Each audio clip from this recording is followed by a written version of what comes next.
Assalamualaikum warahmatullahi wabarakatuh. Kami dari kelompok 8 akan menyimpulkan hasil presentasi kami yang berjudul Integrasi ilmu dalam pandangan Islam. Pengertian integritas dan ilmu dalam Islam. Apa sih integritas ilmu itu? Integritas ilmu itu adalah upaya untuk menyatukan seluruh cabang pengetahuan, baik pengetahuan duniawi atau ukhrawi, agar sejalan dengan nilai-nilai ketauhidan. Jadi, sedangkan hakikat ilmu dalam Islam adalah cahaya dari Allah yang berfungsi membawa manusia kepada kebenaran dan mendekatkan diri kepada Sang Pencipta. Jadi, ilmu tidak hanya bersifat rasional, tetapi juga harus memiliki dimensi spiritual dan moral. Baik, di sini saya akan menjelaskan poin yang ketiga tentang sumber ilmu pengetahuan. Islam mengakui 3 pilar utama sebagai sumber ilmu yang paling melengkapi. Yang pertama, wahyu atau Al-Quran dan Sunnah, sumber kebenaran yang memberikan panduan, nilai, dan arah. Dan yang kedua, akal atau akli, alat untuk memahami wahyu dan menggali hukum-hukum alam melalui proses berpikirnya ilmiah. Dan yang ketiga, empiris atau observasi, pengamatan terhadap fenomena alam sebagai bukti kesabaran Allah. Di sini saya akan menjelaskan apa itu konsep integrasi Islam. Seperti kita ketahui, konsep integrasi Islam memiliki beberapa hal. Contohnya seperti prinsip tauhid. Prinsip tauhid yakni menyatukan ilmu agama dan umum, karena keduanya sama-sama berasal dari Allah Subhanahu wa taala. Kemudian ada penolakan sekularisme. Penolakan sekularisme ini mempelajari sains seperti pelajaran fisika, biologi, kemudian ada sosial gitu kan.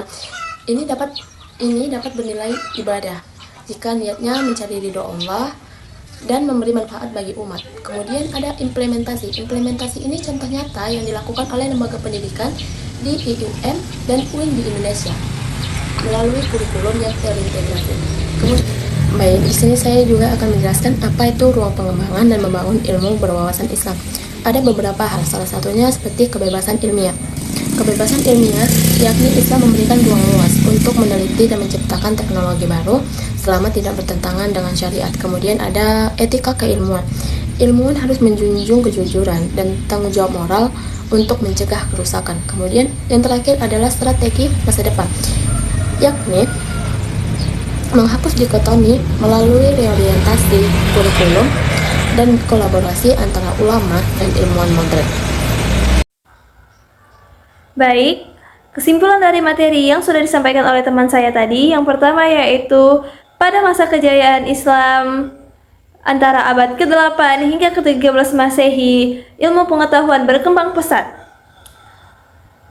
Para ilmuwan muslim seperti Al-Fariba dan Ibnu Sina dan Al-Khawarizmi mampu menggabungkan antara wahyu dan akal dalam memahami alam semesta. Lalu yang kedua, yaitu integritas berasal dari kata integer yang berarti utuh, menyeluruh, dan tidak terpecah. Dalam konteks keilmuan, integritas mengandung makna, yaitu kesatuan antara nilai, sikap, dan tindakan dalam mencari serta mengembangkan ilmu. Dalam pandangan Islam, integritas ilmu berarti upaya menyatukan seluruh cabang pengetahuan agar tidak terpisah antara aspek duniawi dan ukhrawi. Lalu yang ketiga, dalam pandangan Islam, sumber ilmu tidak terbatas pada satu jenis pengetahuan saja. Islam mengakui bahwa ilmu dapat diperoleh melalui berbagai jalan selama tidak bertentangan dengan prinsip-prinsip wahyu. Para ulama menyebutkan bahwa sumber ilmu dalam Islam mencakup wahyu, akal, dan pengalaman empiris. Lalu yang terakhir yaitu yang keempat, integrasi ilmu dalam Islam merupakan upaya menyatukan antara ilmu, agama, dan ilmu umum dalam satu kesatuan yang berlandaskan pada prinsip tauhid. Sekian kesimpulan yang bisa saya sampaikan, lebih dan kurangnya mohon dimaafkan. Baik, itulah hasil kesimpulan dari materi kami. Jika ada salah kata, kami mohon maaf.